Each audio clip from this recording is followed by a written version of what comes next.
Bagaimanapun juga, Donald Trump mencoba meyakinkan sebaliknya. Namun, hari ini Iran secara resmi menyatakan haknya atas Selat Hormuz dan mengumumkan penerapan biaya bagi semua kapal yang melintas, terlepas dari posisi Amerika Serikat. Di balik kelompok negosiasi, Oman dan Iran diam-diam telah mencapai kesepakatan dan kini mendorong rencana yang bisa secara drastis mengubah aturan pelayaran melalui Selat Hormuz. Sekarang Oman juga menuntut agar kapal-kapal membayar biaya untuk melintas. Dan saya ingatkan, Selat Hormuz memang dibagi antara Iran dan Oman. Meskipun secara resmi disebut sebagai sumbangan sukarela, di Teheran mereka tidak menyembunyikan bahwa mereka menganggapnya sebagai pembayaran wajib. Donald Trump hari ini membanggakan negosiasi yang sukses dengan Iran, sementara Iran sendiri mengajukan tuntutan baru kepada Amerika Serikat untuk menandatangani kesepakatan damai final. Setelah Amerika Serikat dan Iran sepakat untuk menghentikan serangan timbal balik dan mengadakan konsultasi di Qatar mengenai masalah pelayaran di Selat Hormuz, situasi kembali menjadi rumit karena posisi Teheran. Iran menyatakan tidak akan bernegosiasi dengan pejabat tinggi Amerika Serikat, namun masalah bagi Washington adalah saat Trump membanggakan keberhasilannya, kesepakatan sudah tercapai di belakangnya. Dalam edisi ini, kita juga akan menganalisis data tentang pelayaran di Selat Hormuz. Dan data tersebut menunjukkan bahwa masih sangat jauh dari tingkat sebelum perang. Sementara itu, Wakil Presiden Amerika Serikat J.D. Vance menyatakan bahwa Amerika masih memiliki banyak kartu dan keunggulan yang siap mereka gunakan terhadap Iran. Namun Amerika Serikat juga siap menerima keberhasilan sementara dalam perang ini. Saat ini sedang berlangsung negosiasi antara Amerika Serikat dan Iran di Qatar, jadi mari kita bahas berita terbaru. Seperti kata pepatah, langsung dari lapangan. Sementara itu, perjuangan politik kembali terjadi di Ukraina. Presiden Zelensky secara khusus memanggil mantan Panglima Angkatan Bersenjata Ukraina, Valery Zaluzhny, ke kantor presiden untuk menuntut agar dia melepaskan ambisi presidennya dan tidak mencalonkan diri dalam pemilihan mendatang, yang menurutnya bisa saja berlangsung pada musim gugur ini. Masalahnya, survei terbaru menunjukkan bahwa Zelensky kemungkinan besar akan kalah dari Zaluzhny. Nama saya Alexi Pici dan mari kita bahas bersama topik-topik ini. Namun sebelum kita mulai, saya mohon Anda untuk berlangganan saluran ini, beri like, dan tulis komentar apa saja di bawah episode ini. Dan juga jangan lupa berlangganan saluran Telegram saya, Pici News. Tautannya ada di deskripsi video ini. Di sana, kami mempublikasikan berita-berita terbaru segera setelah kami menerimanya. Jadi, mari kita mulai tentu saja dengan topik Iran. Presiden Amerika Serikat Donald Trump saat mengomentari negosiasi dengan Iran menyatakan bahwa Washington sangat akur dengan Teheran. Menurutnya, pertemuan terbaru di Qatar berjalan sangat baik. Berikut kutipan dari Donald Trump. Denuklirisasi Iran berjalan dengan baik. Mereka telah mengadakan pertemuan yang sangat baik, tapi kita akan lihat nanti. Terkait pertemuan-pertemuan ini, tentu saja kita perlu membahasnya lebih detail, karena sebenarnya pertemuan itu sendiri tidak benar-benar terjadi. Tapi menurut Trump, pertemuan itu berjalan dengan baik.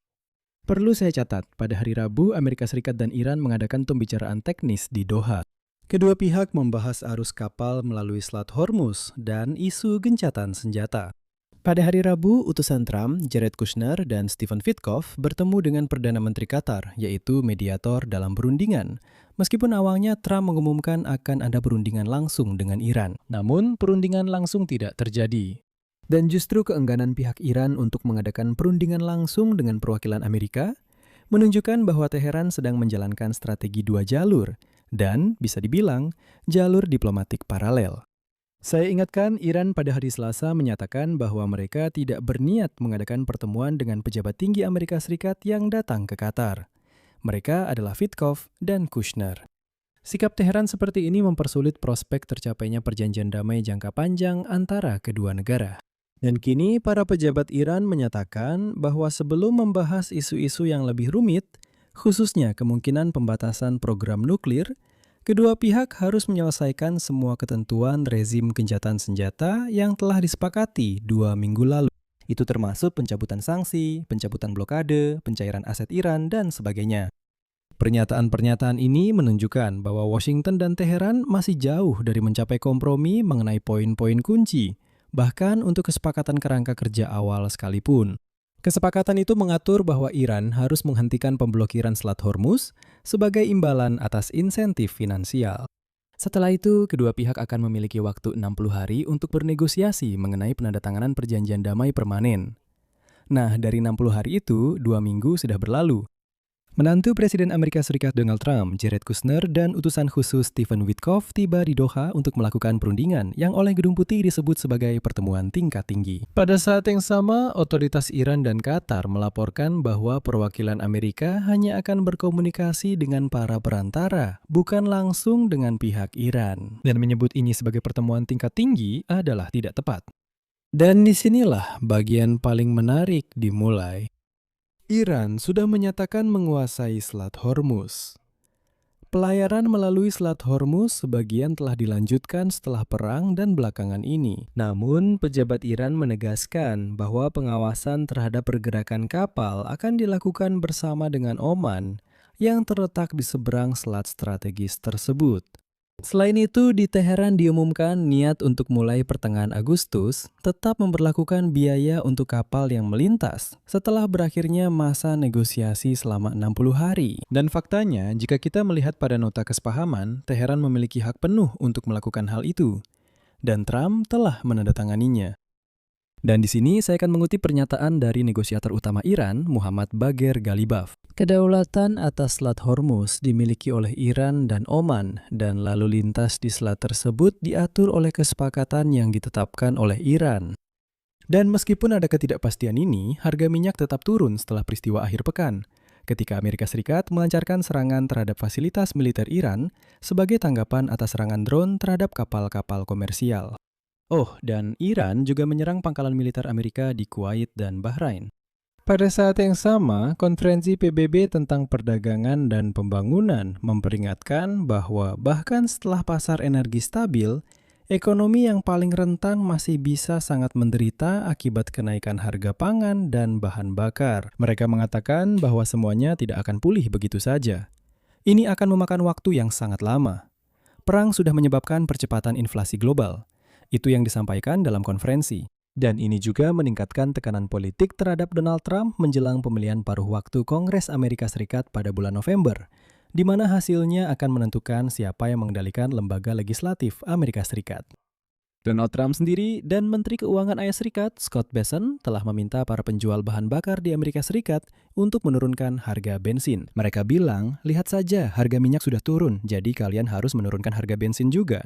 Meskipun sangat aneh ketika Menteri Keuangan membuat seruan seperti itu karena dia sendiri sangat paham bahwa jaringan SPBU yang sama, nah mereka sekarang menjual bensin yang dibeli pada periode ketika harga minyak jauh lebih tinggi. Tapi untuk mencapai harga yang sekarang, itu masih butuh waktu lagi. Dan perjanjian sementara antara Amerika Serikat dan Iran juga mencakup penghentian aksi militer antara Israel dan kelompok Hizbullah yang didukung Iran di Lebanon. Namun menurut saya, Ketua Parlemen Lebanon Nabih Berri yang merupakan sekutu Hizbullah menyatakan keraguannya terhadap perjanjian kerangka terpisah antara Lebanon dan Israel yang dimediasi oleh Amerika Serikat. Itu terjadi minggu lalu. Para analis mencatat bahwa kesepakatan semacam itu mungkin hanya akan memperkuat konfrontasi saat ini, karena penarikan pasukan Israel dari selatan Lebanon secara langsung terkait dengan perlucutan senjata Hizbullah. Namun, batu sandungan utama pada tahap negosiasi saat ini adalah Selat Hormuz. Ada sesuatu yang belum ingin Donald Trump ungkapkan secara terbuka, meskipun dia tahu betul soal itu. Dan bukan tanpa alasan, saya tadi sudah bilang bahwa Iran sedang memainkan permainannya sendiri. Sementara Donald Trump meyakinkan semua orang bahwa semuanya berjalan baik untuknya, bahwa dia sangat akur dengan Teheran. Tapi Teheran punya permainannya sendiri. Oman, Teheran, dan Iran saat ini sedang mendorong rencana bersama yang bisa secara drastis mengubah aturan pelayaran melalui Selat Hormuz, salah satu jalur laut terpenting di dunia.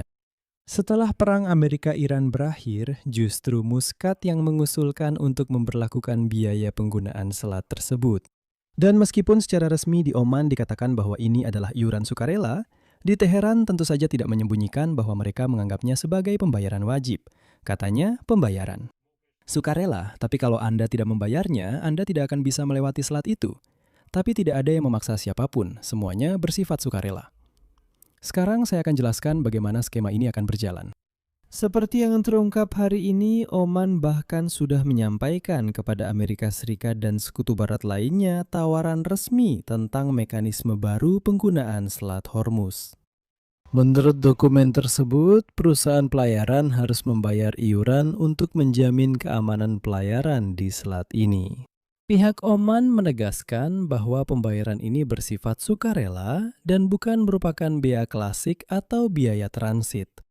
Diusulkan untuk mencontoh model Selat Malaka dan Singapura, di mana selama bertahun-tahun telah ada dana khusus yang menerima kontribusi sukarela dari pemerintah dan perusahaan swasta untuk mendukung keamanan pelayaran di selat tersebut.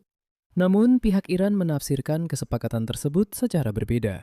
Dan salah satu pejabat tinggi Iran menyatakan bahwa pembayaran harus bersifat wajib dan nantinya akan dibagi rata antara Iran dan Oman. Dia mengatakan ini adalah selat milik bersama kita. Kita akan mengumpulkan uang dan membaginya berdua, 50-50.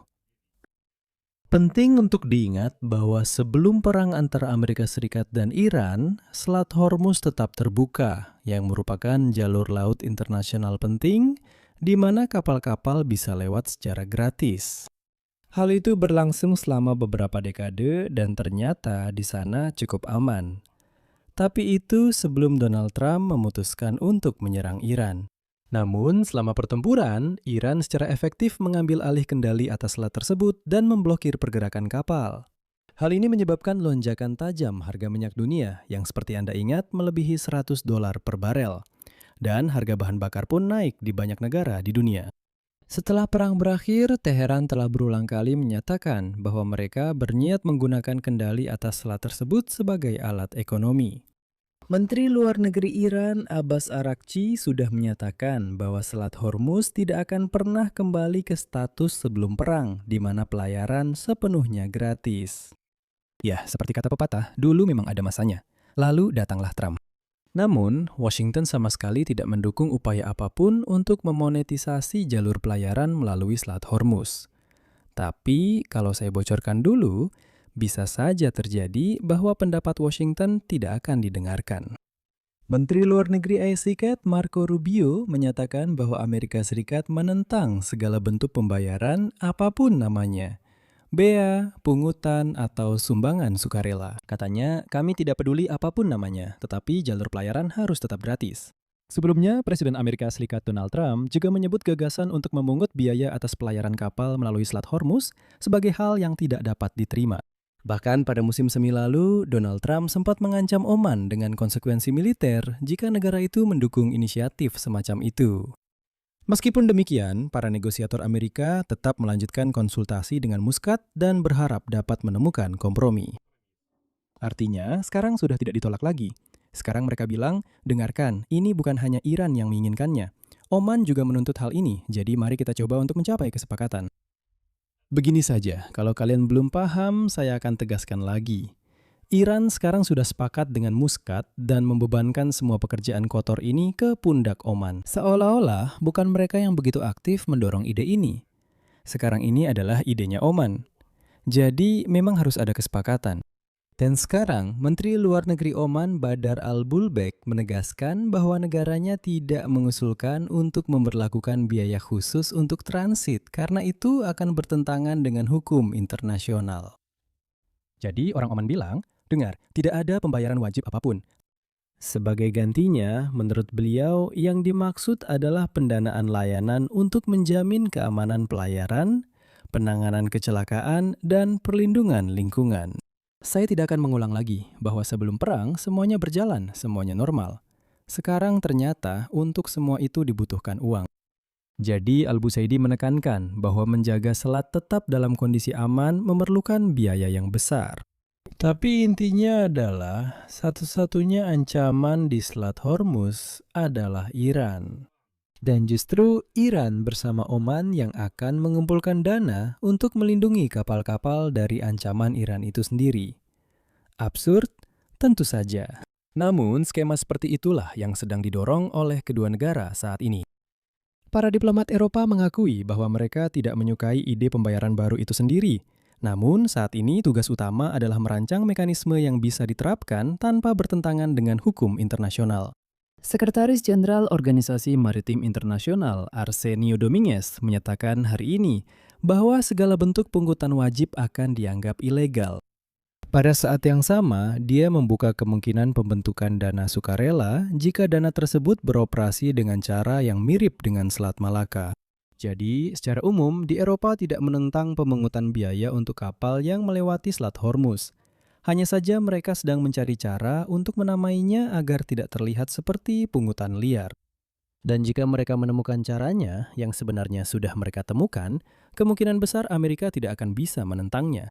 Dan dalam konteks ini, Menteri Luar Negeri Arab Saudi Pangeran Faisal bin Farhan memberikan penilaian yang sangat brilian terhadap seluruh situasi ini. Berikut kutipannya. Mengapa kami harus setuju dengan aturan baru di Selat Hormuz hanya karena terjadi perang? Namun, Donald Trump tidak memiliki jawaban atas pertanyaan ini. Sekarang, yang paling penting, di Muscat, mereka sudah secara terang-terangan menyatakan bahwa sementara utusan Trump, Witkoff, dan Kushner sedang melakukan negosiasi mereka di Qatar. Dalam beberapa hari ke depan, Iran dan Oman berencana untuk memulai negosiasi resmi tentang masa depan rezim pelayaran di Selat Hormuz. Inilah topik yang tetap menjadi salah satu isu kunci dalam negosiasi antara Amerika Serikat dan Iran setelah penandatanganan perjanjian damai kerangka. Dan jika kedua pihak akhirnya mencapai kesepakatan tentang mekanisme pendanaan yang baru, hal ini bisa menjadi perubahan paling signifikan dalam aturan penggunaan Selat Hormuz dalam beberapa dekade terakhir, dan secara signifikan mempengaruhi perdagangan dunia. Karena melalui jalur inilah sekitar 1/5 dari ekspor minyak global dan volume besar gas alam cair melintas.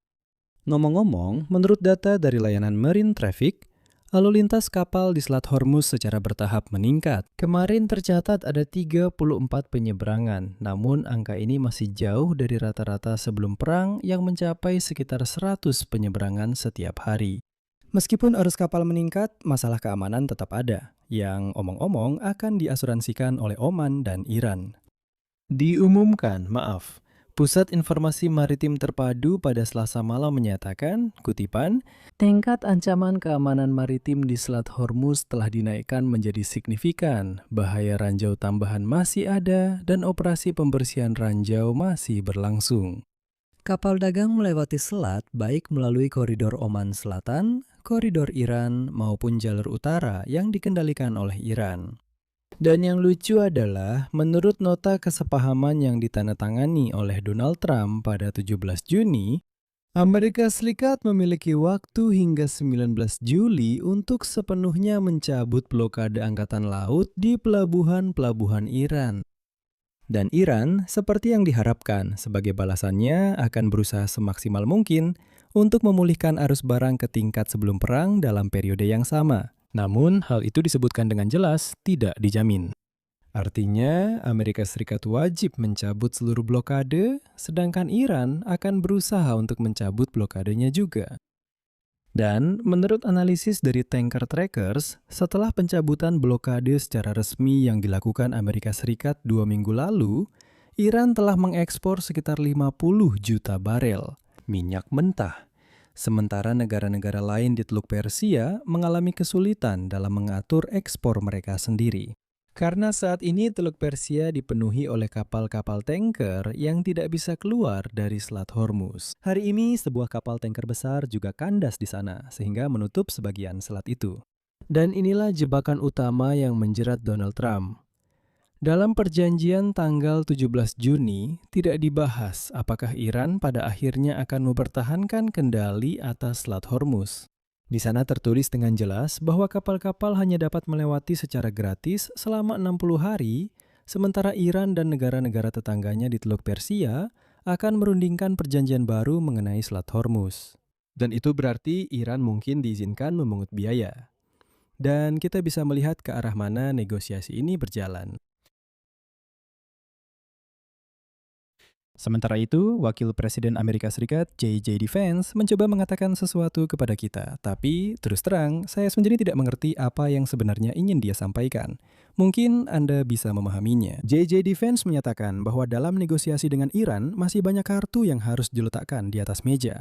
Jika Teheran, seperti yang dikatakan Vance, merespons dengan benar, maka semua orang akan melihat ke belakang dan berkata bahwa semuanya dimulai dari awal yang baru. Sebaliknya, jika Iran bertindak buruk, Amerika Serikat, seperti yang dinyatakan Vance, masih memiliki banyak titik tekanan untuk memastikan hasilnya menguntungkan bagi Amerika. Mari saya lanjutkan dengan kutipan lengkap dari J.J. Vance. Semua orang ingin mengatakan bahwa semuanya sudah berakhir, atau Demokrat. Dan sejujurnya, bahkan beberapa Republikan berkata, nah, ini menunjukkan bahwa Donald Trump goyah. Dan yang lain berkata bahwa semuanya sudah berakhir. Dan orang-orang Iran mengatakan ini dan itu, ini dan itu. Dan saya akan sangat skeptis terhadap semua yang dikatakan sekarang. Tapi kabar baiknya adalah kita punya pemerintahan. Kita punya Presiden Amerika Serikat, Donald Trump, yang terus berusaha mencari cara untuk mendapatkan keuntungan bagi rakyat Amerika. Pada akhirnya, saya benar-benar percaya bahwa kita akan melihat kembali momen ini dan berkata, kita telah mencapai hasil yang baik. Ini akan membutuhkan banyak kerja keras, tidak hanya dalam hal negosiasi, tetapi juga di bidang lain.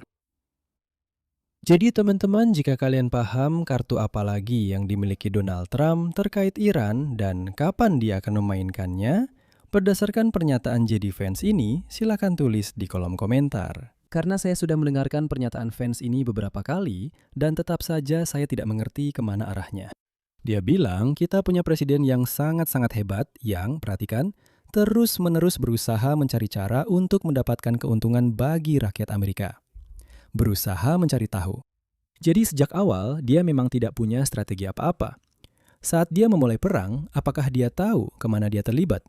Atau baru sekarang dia mencoba mencari tahu apa yang harus dilakukan selanjutnya? Lalu dia bilang, ada kartu dan kita menggunakannya. Kartu apa? Kartu apa? Di mana? Kalau memang ada kartu, pasti sudah digunakan. Tapi sepertinya memang tidak ada. Dan kita melihat bahwa Iran mendapatkan keuntungan, banyak preferensi. Sementara Trump berusaha memahami bagaimana mendapatkan keuntungan untuk rakyat Amerika. Ini terjadi pada tahap negosiasi setelah berapa lama? 2 bulan perang, bahkan lebih dari 2 bulan.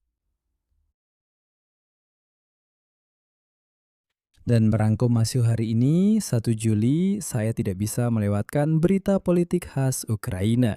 Mantan Panglima Angkatan Bersenjata Ukraina yang sekarang menjadi Duta Besar Ukraina untuk Inggris, Valery Zaluzhny, saat pertemuan bulan Juni dengan Volodymyr Zelensky di Kiev menyatakan niatnya untuk mencalonkan diri sebagai Presiden Ukraina. Dan Zelensky secara aktif membujuknya untuk tidak melanjutkan ide tersebut. Hal ini dilaporkan oleh sumber yang dekat dengan mereka kepada Ukrainska Pravda. Menurut sumber Ukrainska Pravda, Zelensky mengatakan kepada Zaluzhny bahwa situasi di garis depan berkembang dengan baik dan masyarakat tetap cukup solid yang menciptakan peluang untuk mengadakan pemilu pada musim gugur ini. Pada saat yang sama, Presiden Zelensky menekankan bahwa tugas utama adalah mencegah perpecahan internal yang menurutnya bisa saja terjadi. Terjadi jika terjadi konfrontasi dengan mantan Panglima Zaluzhny. Katanya, biarkan rakyat Ukraina hanya punya satu kandidat kuat, yaitu Volodymyr Zelensky, dan beberapa kandidat teknis lainnya hanya untuk formalitas dan memberikan legitimasi pada pemilu ini. Dan seperti yang dikatakan oleh sumber Ukrainska Pravda, Zelensky secara langsung bertanya kepada Zaluzhny apakah dia akan mencalonkan diri sebagai presiden. Dan dia menjawab, kutipannya, ya, saya akan mencalonkan diri. Jenderal Zaluzhny menambahkan bahwa dia tidak mengejar karir politik, tetapi tidak bisa mengabaikan rakyat Ukraina yang menaruh harapan padanya. Dan disinilah semua hal yang paling menarik dimulai. Tekanan mulai diberikan kepada Zaluzhny. Setelah pertemuan dengan Zelensky, Zaluzhny bertemu dengan Sekretaris Dewan Keamanan dan Pertahanan Nasional Ukraina, Rustem Umerov, dan Ketua Fraksi Parlemen Pelayan Rakyat, David Arachamia. Menurut sumber, mereka juga mencoba meyakinkan Zaluzhny untuk tidak ikut serta dalam pemilu dengan memperingatkan risiko perpecahan masyarakat akibat kampanye pemilu yang terlalu penuh konflik. Namun Zaluzny tidak mengubah pendiriannya, dan saat perpisahan, mereka memintanya sekali lagi untuk benar-benar mempertimbangkannya dengan baik. Dan menurut sumber Ukrainska Pravda, jika Zaluzny menolak untuk ikut serta dalam pemilihan presiden, Zelensky bahkan berniat menawarkan kepadanya jabatan negara apapun, termasuk kursi Perdana Menteri. Dia berkata, pokoknya jabatan apa saja ambil saja asalkan kamu mundur dari pemilu. Namun Zaluzny tidak mundur dari ide tersebut. Lalu, kenapa ada kepanikan seperti itu di kantor Presiden Ukraina dan mengapa mereka mulai membujuk Zaluzny untuk tidak ikut serta dalam pemilu? Masalahnya, menurut survei sosiologis yang dilakukan pada bulan Mei-Juni oleh Institut Sosiologi Internasional Kiev, 73% warga Ukraina mempercayai Zaluzny. Angka yang sakral, bukan? Sedangkan Zelensky hanya mendapat kepercayaan 61%. Tapi itu baru permulaan. Pada saat yang sama, Pravda Ukraina mengutip data dari survei sosiologis tertutup yang dilakukan oleh salah satu lembaga sosiologi Ukraina atas permintaan kantor presiden. Menurut hasilnya, pada putaran pertama, jika pemilu diadakan minggu depan, sekitar 33% warga Ukraina yang sudah menentukan pilihannya siap memilih Zelensky pada putaran pertama. Di posisi kedua, jika pemilu digelar adalah Zaluzny dengan 22% suara. Dan di posisi ketiga adalah mantan Kepala Kepala Utama Intelijen Kementerian Pertahanan dan Kepala Kantor Presiden saat ini, Kirill Budanov, mendapat 14%. Namun, pada putaran kedua pemilihan presiden, seperti yang ditunjukkan oleh survei, Zelensky akan mulai menghadapi masalah. Jika berhadapan dengan Zaluzny, Presiden saat ini Zelensky akan kalah, hanya memperoleh 32 suara, sedangkan sang jenderal akan mendapatkan 37%. Jika maju ke putaran kedua melawan Budanov, survei menunjukkan kemenangan Zelensky, namun hanya dalam batas kesalahan statistik. 34% berbanding 32%. Artinya, siapapun dari dua jenderal yang maju ke putaran kedua bersama Zelensky, kemenangan bagi presiden saat ini tidak bisa dijamin. Pada saat yang sama, disebutkan bahwa Budanov siap melepaskan prospek politik demi Zelensky, tetapi hanya dengan syarat jika Zaluzny juga melakukan hal yang sama. Dan tampaknya Zaluzny tidak siap untuk melakukan itu. Di sini saya akan mengakhiri dengan tanda elipsis. Tulis pendapat dan kesimpulan Anda di kolom komentar di bawah episode ini. Jangan lupa berlangganan kanal, tekan lonceng, dan beri suka. Jika Anda ingin mendukung kerja kanal YouTube ini, Anda bisa melakukannya dengan donasi apapun melalui tautan dan informasi yang ada di deskripsi video ini. Di sana tertulis, dukung kanal Alexei Peci. Pilih cara yang paling nyaman untuk Anda. Saya akan sangat berterima kasih atas dukungan apapun dari Anda. Itu saja. Jaga diri Anda, sampai jumpa semuanya.